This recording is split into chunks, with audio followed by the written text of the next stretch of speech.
नमस्कार, बेहद स्वागत है आप सभी का आज के इस खास प्रोग्राम में। और अभी जो आप देख रहे हैं, जहां मैं अभी खड़ी हूं, ये दिल्ली का नागलोई एरिया है। और अभी हम जिस एरिया में या जिस हॉस्पिटल में मौजूद हैं, ये आरआर आयुर्वेदिक हॉस्पिटल है। अक्सर आपने देखा होगा कि हम हरियाणा, अटेली मंडी, महेंद्रगढ़ पहुंचते हैं ऑन ग्राउंड, और ग्राउंड ज़ीरो की रिपोर्ट होती है हमारे पास। लेकिन आज यहाँ दिल्ली के नागलोई में हम हैं, और अक्सर संडेज़ को यहाँ पर ओपनिंग होती है, लेकिन आज जो है सिर्फ वेंसडे है। और आज का जो ख़ास कार्यक्रम है, यहाँ पर इनॉग्रेशन हुआ है एक नए हॉस्पिटल, एक नए सेंटर का। और जिस तरीके से आप मेरे पीछे देख रहे हैं, यहाँ पर कैंसर का बेस्ट इलाज का दावा किया जाता है आयुर्वेदिक तरीके से, बिना किसी तरीके के सर्जरी के, बिना किसी तरीके की दवाइयों के, जो आपके लिए नुकसानदेह हो सकती हैं या होती हैं। इसके बारे में कुछ ज़्यादा ना कहा जाए तो बेहतर है।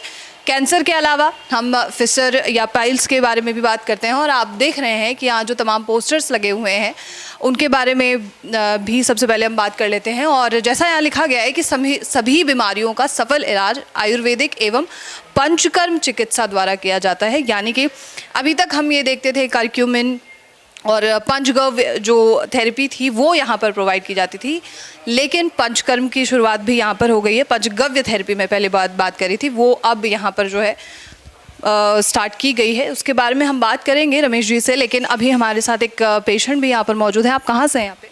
मैं जी मैडम झज्जर से हूँ। झज्जर से आप यहाँ पे मौजूद है, क्या कोई दिक्कत थी आपको?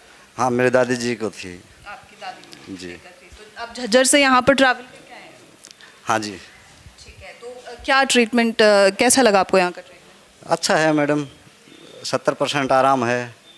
ठीक है, कहाँ से आपको पता चला यहाँ के बारे में? मेरे को वीडियो के द्वारा पता चला मैडम। वीडियो आपने देखी? जी। कब से आप ट्रीटमेंट ले रहे हैं? 3 महीने पहले ले गया था मैडम दवाई, तो उसमें 70% आराम है। कई जगह इलाज लिया, उससे आराम नहीं हुआ। यहाँ आकर अच्छा आराम मिला है, तो मैं डॉक्टरों का धन्यवाद करना चाहता हूँ कि उनकी दवाइयों से हमें आराम मिला।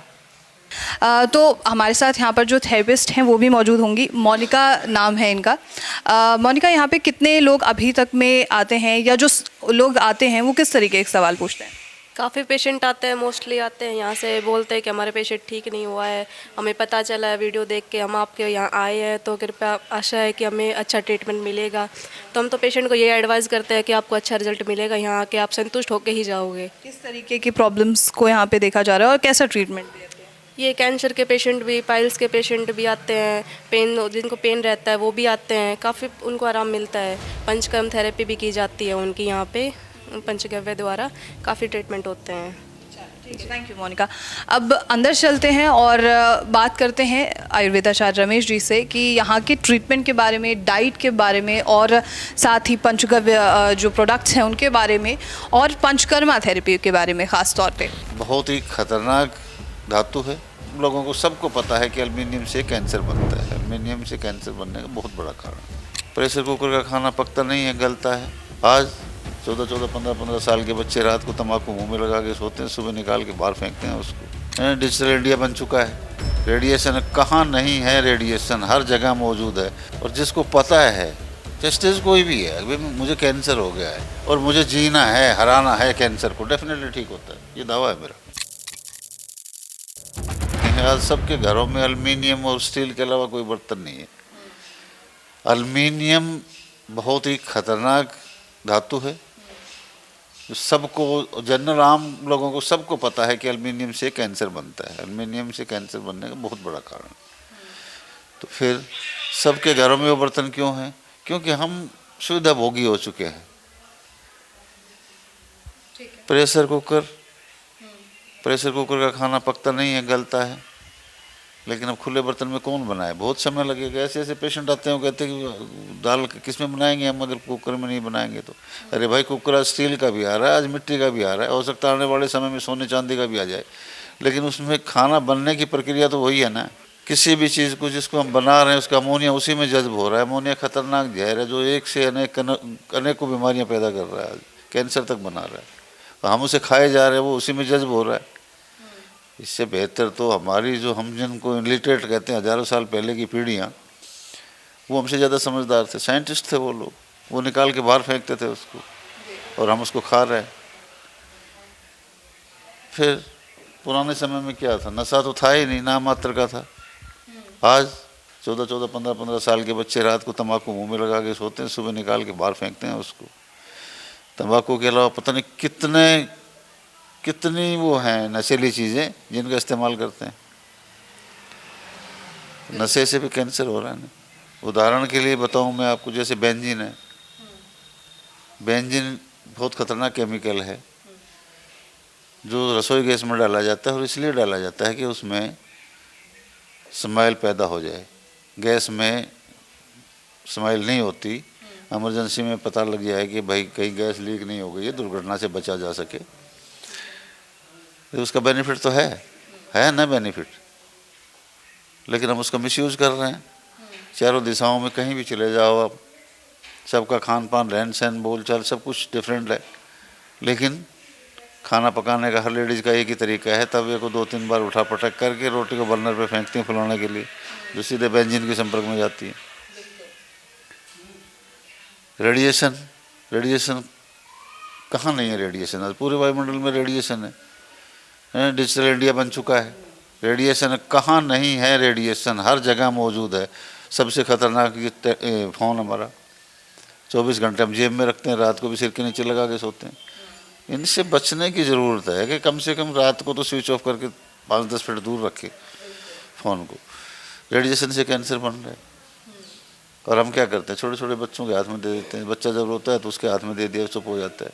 ये खाना जब खाएगा बच्चा, जब उसको फ़ोन दे दिया जाएगा। तो हमारी कुछ कमियां नहीं है कि हम महसूस नहीं कर सकते इन चीज़ों को। तो हमें अवेयर होना है। हमें हो रहे हैं लगातार। अब जैसे आपने डाइट के बारे में तो बात की, लाइफस्टाइल किस तरीके से सुधारना है ये भी बात की, लेकिन अब जो आप पंचकर्मा थेरेपी लेकर आए हैं, इससे क्या फ़ायदा हो सकता है या क्या फ़ायदा होने वाला है? पंचकर्मा थेरेपी से किसी भी बीमारी का इलाज किया जाता है। जैसे किसी को ब्रेन ट्यूमर है और उसको रिलीफ नहीं मिल रहा है, तो उसका हम पंचकर्मा करते हैं, उससे बहुत रिलीफ मिलता है। पंचकर्मा में जैसे नश्य है, नश्य में कुछ आयुर्वेदिक औषधियाँ हैं, तेल, आयुर्वेदिक तेल है, वो माथे पे वो नाक में डाला जाता है, उससे नश्य किया जाता है। सिरोधारा है, सिरोधारा में आयुर्वेदिक तेल जो है वो माथे पे उसको बहाया जाता है, उससे उसको रिलीफ मिलता है। तो इसके लिए थेरेपिस्ट हैं यहाँ पर? बस्ती है, हाँ थेरेपिस्ट है ना, हमारे पास पूरी टीम मौजूद रहेगी। बस्ती है, उससे काफ़ी आराम मिलता है पेशेंट को। तो ये सारी चीज़ें पंचकर्मा है। एक्यूप्रेशर, दर्द है जोड़ों का, एक्यूप्रेशर, एक्यूपंक्चर, पंचकर्मा। पाइल्स का हम जो है, पाइल्स, फिशर, फिस्टुला, इनका हम पेशेंट को देखते हैं। जो पेशेंट हमारे पास आते हैं उनको हम देखते हैं, देखने के बाद में ये देखा जाता है कि भाई ये मेडिसिन से ठीक होने वाला पेशेंट है, तो उसको दवाई प्रोवाइड करवाई जाती है, या फिर हम क्षार सूत्र से उसकी सर्जरी करते हैं, पेशेंट ठीक हो जाते हैं। पाइल्स ही है, पाइल्स बहुत खतरनाक जब बनता है जब हम उसकी अनदेखी करते हैं, इलाज ना कराया जाए। क्योंकि किसी को शेयर करने में अपनी बीमारी घबराता रहता है पेशेंट, शर्म करता है, घर वालों को भी नहीं बताता, डॉक्टर को भी शेयर नहीं करता, यार दोस्तों को भी बताने से बचता है, और वो उसको गंभीर समस्या तक ले जाता है। शुरुआत में अगर इसके लक्षण पता लग जाए और ट्रीटमेंट हम ले लें तो मेडिसिन से ठीक हो जाता है, 2-3 महीने मेडिसिन खाए लगातार ठीक हो जाएगा। लेकिन जब जटिल समस्या आती है तो फिर वो रेक्टम कैंसर तक बन जाता है। तो उस पेशेंट को अच्छे से हम देख के और उसका क्षार सूत्र से सर्जरी करते हैं। आपकी जो भी ट्रीटमेंट है उसमें कितना समय लगता है, टाइम कंज्यूमिंग कितना है? देखो, रही कैंसर की बात, तो इसमें कम से कम नॉर्मल में भी 4 से 6 महीने लग जाते हैं पेशेंट को। पेशेंट की विल पावर पर डिपेंड करता है, उसके बाद में पेशेंट की रिकवरी कैसे हो रही है और स्पीड क्या थी बीमारी के बढ़ने की। बहुत सारी चीज़ें हैं, खान पान कैसा रहा, उनको किसी चीज़ की अनदेखी तो नहीं की, उन पर डिपेंड करता है, इन सभी चीज़ों पे। एक बात और बता दूं साथ साथ कि चाहे वो कैंसर का है चाहे कोई और पेशेंट है, 2-3 प्रकार के पेशेंट होते हैं। एक तो वो होता है जिसे घर वाले बताते नहीं है कि भाई इसको ये बीमारी है, क्योंकि इसका डर इतना ज़बरदस्त है कि पड़ोसी भी बोलना चलना छोड़ देते हैं, बैठना उठना छोड़ देते हैं उसको, अरे उसको कैंसर हो गया, हुआ है। तो जिसको पता नहीं होता, बताते नहीं है घर वाले, बहुत जल्दी क्योर हो जाता है, 2-3 महीने में क्योर हो जाता है। क्योंकि डर का तो साया ही नहीं है उसके आसपास। और जिसको पता है, चाहे स्टेज कोई भी है, अभी मुझे कैंसर हो गया है और मुझे जीना है, हराना है कैंसर को, डेफिनेटली ठीक होता है, ये दावा है मेरा। Will power. और एक वो पेशेंट है, अरे मरना सबने है, क्यों ना खा पी के मरे, तो उसे तो ऊपर वाला भी नहीं बचा पाता, कुछ नहीं कर सकता, कुछ नहीं हो सकता। बाकी ये है कि मैं ये भी दावा नहीं कर रहा कि मेरे 100% ही पेशेंट ठीक हो रहे हैं, लेकिन पेशेंट की ज़्यादा कमियां होती हैं, और मेरी जहाँ जहाँ कमियां होती हैं मैं उनमें हर दिन हर सेकंड सुधार कर रहा हूँ। बाकी मैं मानता नहीं हूँ, फिर भी मैं मान रहा हूँ कि कुछ कमियां हो सकती हैं। निर्भर करता है मरीज पे कि वो कितना जल्दी ठीक होना चाहता है। चले, होने के बावजूद एक बार ठीक हो जाता है पेशेंट, उसके बावजूद फिर वही पुराने ढर्रे पे चला जाता है, फिर 4-6 महीने बाद फिर लौट के आता है, कहता है जी मुझे दोबारा से दिक्कत महसूस हुई है। तो क्यों? उसकी अपनी लापरवाही है, और वो एहसास करता भी है इस चीज़ का, लेकिन कर नहीं पाते ऐसे लोग जिसने जीना ही नहीं है। अभी तक हम अटेली मंडी आते थे तो आपका दावा रहता था कि यहाँ पर हम एडमिट अभी नहीं करते हैं मरीजों को, इलाज वो घर से ही लेते हैं। अब एडमिट का कोई प्रोसेस है? देखो, पंचकर्मा के लिए एडमिट किया जा सकता है, जनरल पेशेंट को एडमिट किया जा सकता है। रही कैंसर पेशेंट की बात, कैंसर पेशेंट अगर पंचकर्मा कराना चाहता है तो उसको एडमिट करना पड़ेगा।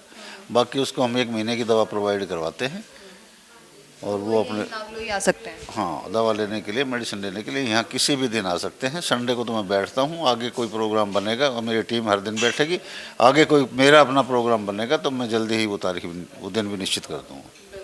बहुत शुक्रिया आपका सर। धन्यवाद प्रज्ञा जी। तो ये थी पूरी रिपोर्ट, और जिस तरीके से आपने बाहर भी बोर्ड्स देखे हैं, मरीजों से हमने बात की, थेरेपिस्ट से हमने बात की यहाँ पर, तो अगर आपके मन में कोई सवाल हो इस पूरे साक्षात्कार के दौरान तो वो आप हमें बता सकते हैं। और ऐसी तमाम खबरों के लिए आप नेशनल खबर के साथ जुड़े रहिए। धन्यवाद।